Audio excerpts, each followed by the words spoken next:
وَإِذَا جَاءَهُمْ أَمْرٌ مِّنَ الْأَمْنِ أَوِ الْخَوْفِ أَذَاعُوا بِهِ، اور جب آتی ان کے پاس امر، کوئی بات، من الامن، امن سے متعلق، فتح سے متعلق، او الخوف، خوف سے متعلق، شکست سے متعلق، اذاعوا بی، تو کیا کرتے؟ خوب چرچا کرتے اس کا، خوب پھیلا دیتے اس بات کو. وَلَوْ رَدُّوهُ إِلَى الرَّسُولِ وَإِلَى أُولِي الْأَمْرِ مِنْهُمْ، اور اگر وہ ایسا کرنے سے پہلے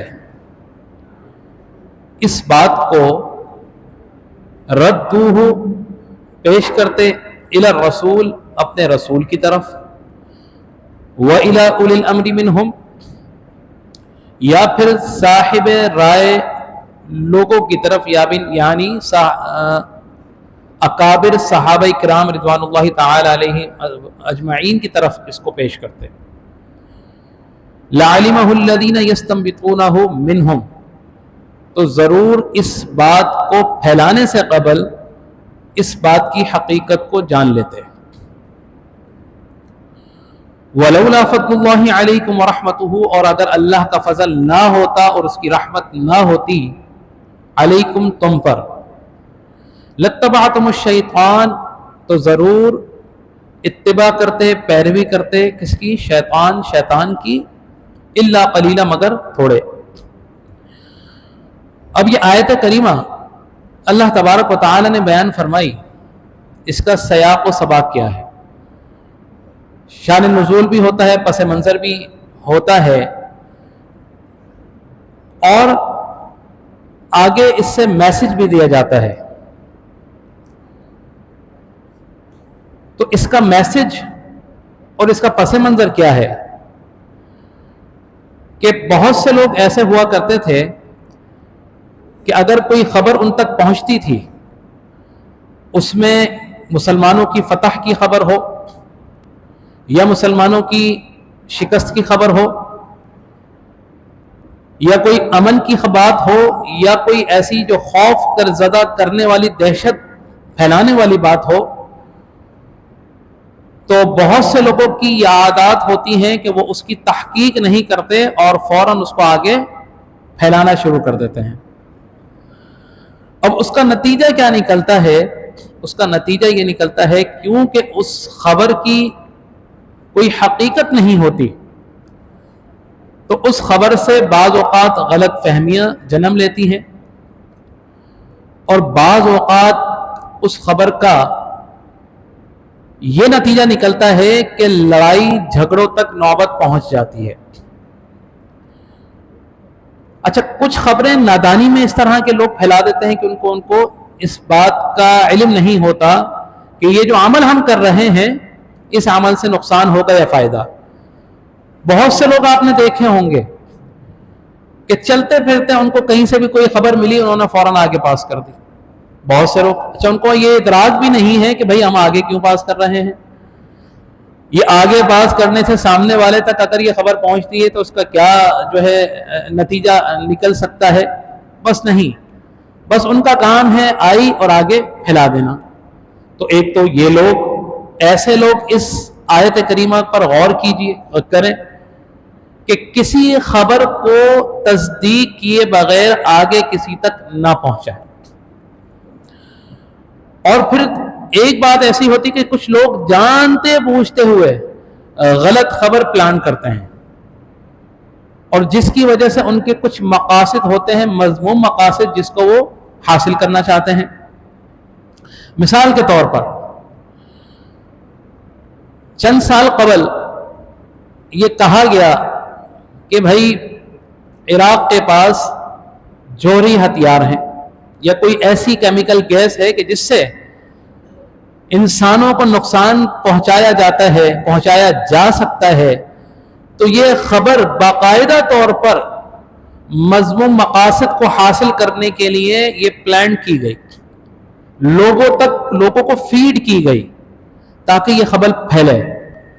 جب یہ خبر پھیلے گی تو مسلمانوں کے جو اسلام کے دشمن ہوں گے ان کی رائے کیا بنے گی؟ مسلمانوں کے اگینسٹ بنے گی. ایک باقاعدہ پورا ماحول بنے گا، سازگار ہوگا، اور جن لوگوں نے یہ خبر پھیلائی ہے ان کو اپنے مقاصد حاصل کرنے کے لیے آسانی ہوگی۔ اب یہ خبر پھیلائی کس نے تھی؟ یہ خبر صاحب بہادر نے پھیلائی تھی، امریکہ نے پھیلائی۔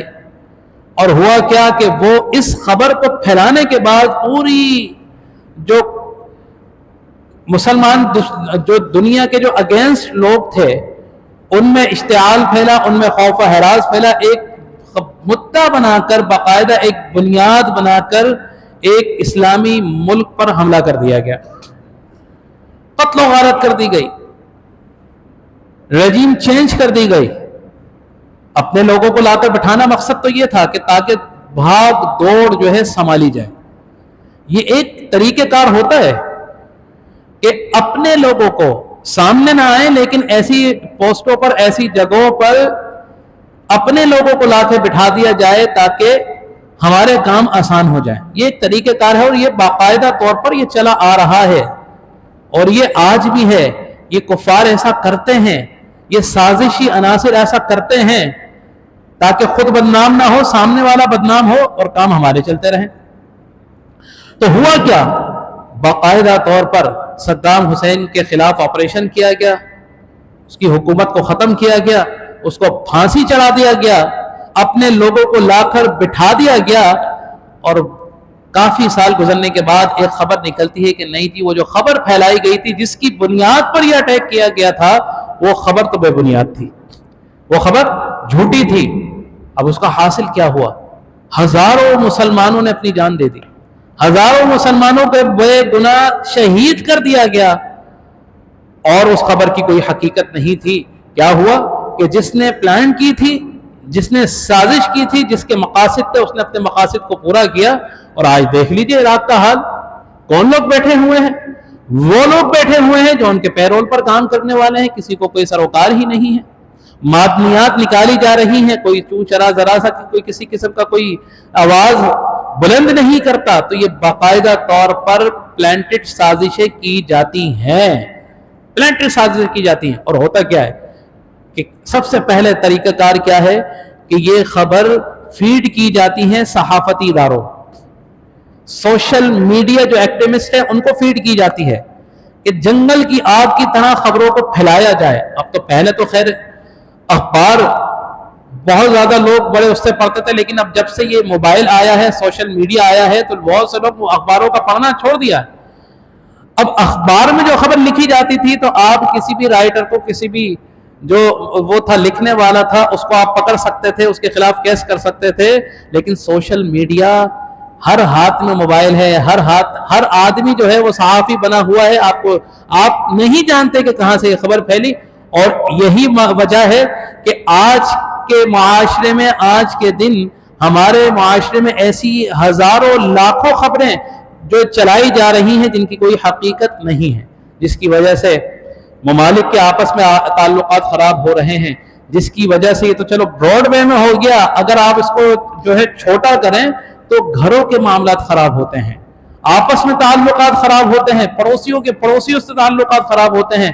تو قرآن کیا فرما رہا ہے؟ اللہ تبارک و تعالیٰ قرآن میں فرما رہا ہے کہ وَلَوْ رَدُّوهُ إِلَى الرَّسُولِ وَإِلَى أُولِي الْأَمْرِ مِنْهُمْ، کہ وہ لوگ جو خبریں سن کر آگے فارورڈ کر دیا کرتے تھے، اگر وہ یہ کرتے کہ ان خبروں کو اپنے رسول کے سامنے پیش کرتے تھے یا اکابر صحابہ کرام کے سامنے پیش کر دیتے، یا اس کے بعد آنے والے زمانوں میں اہل علم ایسے لوگوں کے سامنے پیش کرتے جو اس کا فہم ادراک رکھتے، تو اس کی تصدیق کرتے، اس کے بعد بتاتے کہ اس میں کیا حقیقت ہے اور کیا نہیں، اس میں کیا صحیح ہے کیا غلط ہے، تو ہمارا جو معاشرہ ہے وہ بگڑنے سے بچ جاتا۔ لیکن بدقسمتی سے ایسا نہیں ہے۔ آج کا دور تو یہ ہے، آپ کسی کو سمجھانے جائیں تو الٹا آپ کو سمجھانے بیٹھ جائے گا، وہ الٹا آپ سے بحث کرنے لگ جائے گا۔ یہ آج تو ہمارا معاشرہ، ہماری تربیتیں آج آپ کی اور ہماری تربیتیں نہیں ہیں۔ آج ہم اپنے بچوں کی تربیتیں نہیں کر رہے۔ وہ جو حضور علیہ الصلوۃ والسلام نے فرمایا تھا کہ دجالی فتنہ آنے والا دور ایسا ہوگا کہ راہ ہدایت پر کھڑا ہونا، حق پر کھڑا ہونا بہت دشوار ہو جائے گا۔ اس کا مقصد کیا تھا؟ اس کا مطلب کیا تھا؟ کہ کوئی آپ کے سامنے تلوار لے کر کھڑا ہوگا، کوئی آپ کے سامنے گن لے کر کھڑا ہوگا کہ آپ ثابت قدم رہو، نہیں، یہی دور ہے کہ آپ کے پاس ایسی ایسی چیزیں آ گئی ہیں کہ آپ نہ چاہتے ہوئے بھی ان میں ملوث ہوتے جا رہے ہیں اور صحیح بات کو قبول کرنے کے لیے تیار ہی نہیں ہے۔ اس کی ایک وجہ یہ بھی ہے کہ قرآن سے دوری ہے، اللہ کے رسول صلی اللہ تعالی علیہ وسلم سے دوری ہے، ان کی محبت سے دوری ہے۔ ہم خالی پیلی، ہم جو ہے اندر سے کھوکھلے ہیں، محبت کا دعویٰ کرنے میں بھی کھوکھلے ہیں، مسلمان کہتے ہیں لیکن مسلمان ہونے میں بھی کھوکھلے ہیں، اور معذرت کے ساتھ ایمان بھی ہمارے اندر کھوکھلا ہے، ایمان بھی ہمارے اندر نہیں ہے، کیونکہ ایمان اگر ہوتا تو ان تمام چیزوں سے ہم اپنے آپ کو دور کر لیتے۔ تو لہٰذا یہاں پر حکم دیا جا رہا ہے کہ اگر کوئی ایسی خبریں آپ تک پہنچتی ہیں کہ جن کی آپ کے پاس کوئی مستند حقیقت آپ کے سامنے نہیں ہے تو اس کو پھیلائے نہیں۔ اور کوئی ایسی خبر ضروری ہے کہ جس کو آگے پاس کرنا ضروری ہے تو براہ کرم اہل علم لوگوں کے سامنے اس کو رکھ لیجئے، حکیم دانا لوگوں کے سامنے ان خبروں کو رکھ لیجئے، ایسے لوگوں کے سامنے رکھے جو اس خبر کی جانچ پڑتال کر سکتے ہیں، ایسے لوگوں کو رکھیں۔ اللہ تو یہاں پر تو یہ حکم فرما رہا ہے، اللہ تبارک و تعالی نے سورہ حجرات میں تو یہاں تک فرما دیا یا ایھا الذین آمنوا ان جاءکم فاسق بنبأ، کہ اے ایمان والو اگر تمہارے پاس کوئی ایسی خبر آئے کہ جس کی تمہیں حقیقت نہیں معلوم ہو، اگر تم نے وہ خبر آگے پاس کر دی تو خیال کرنا کہ ایسے لوگ فاسقوں میں شمار ہوتے ہیں، ایسے لوگ گنہگاروں میں شمار ہوں گے، اللہ کے دشمنوں میں شمار ہوں گے۔ تو لہٰذا ہمارا تو یہ اخلاق کی تربیت کی جائے۔ یہ کیا ہے؟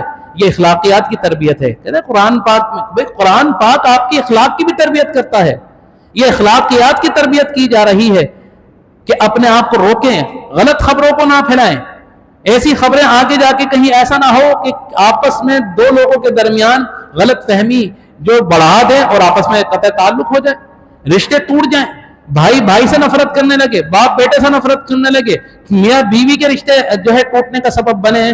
تو لہٰذا خبردار ایسی خبروں کو آگے نہ پھیلائیں۔ تو لہٰذا آج کے معاشرے میں ہمیں زیادہ خبردار ہونے کی ضرورت ہے۔ اگر ہمارے اطراف میں بہت سی ایسی خبریں پھیل رہی ہیں تو لہٰذا ہم ایسی خبروں کا حصہ نہ بنیں جو خبر غلط ہو، منفی ہو، خدا خاصہ ہماری ذریعہ اگر آگے پہنچ گئی اور اگر کوئی نقصان ہو گیا تو جس نے یہ خبر دی ہے وہ تو مضمون اس کے مضمون مقاصد تھے، لیکن اس خبر کا جو آگے نقصان ہوا کیونکہ آپ بھی اس میں ایک لڑی کی طرح پرو دیے گئے ہیں تو اس کا گناہ آپ کو بھی ملے گا۔ تو لہٰذا محتاط رہیے، آج کل زیادہ غور کرنے کی ضرورت ہے۔ تو اللہ تبارک و تعالی ارشاد فرماتا ہے کہ وَلَوْلَا فَضْلُ اللَّهِ عَلَيْكُمْ وَرَحْمَتُهُ، کہ اور اگر اللہ کا فضل تم پر نہ ہوتا، اور بہت سے لوگ ایسے ہیں کہ وہ یہ جانتے ہیں کہ نہیں یہ اس طرح کام کرنا صحیح نہیں ہے، تو یہ کیا ہے جو اپنے آپ کو روک رہے ہیں؟ یہ اللہ کا فضل ہے، اس کی رحمت ہے۔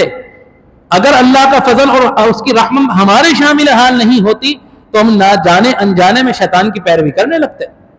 تو لہٰذا اللہ تبارک و تعالی نے ارشاد فرمایا کہ مسلمانوں خبردار سمجھ جاؤ، اس طرح کے معاملات میں بھی نہ پڑو، یا ایسا نہیں کہ تم اپنے ہاتھوں سے کسی کو نقصان پہنچا رہے ہو، جانے انجانے میں کوئی اس طرح کے معاملات بھی کر سکتے ہو جس سے لوگوں کو نقصان پہنچے۔ تو یہ اس آیت میں اللہ تبارک و تعالی ارشاد فرما رہا تھا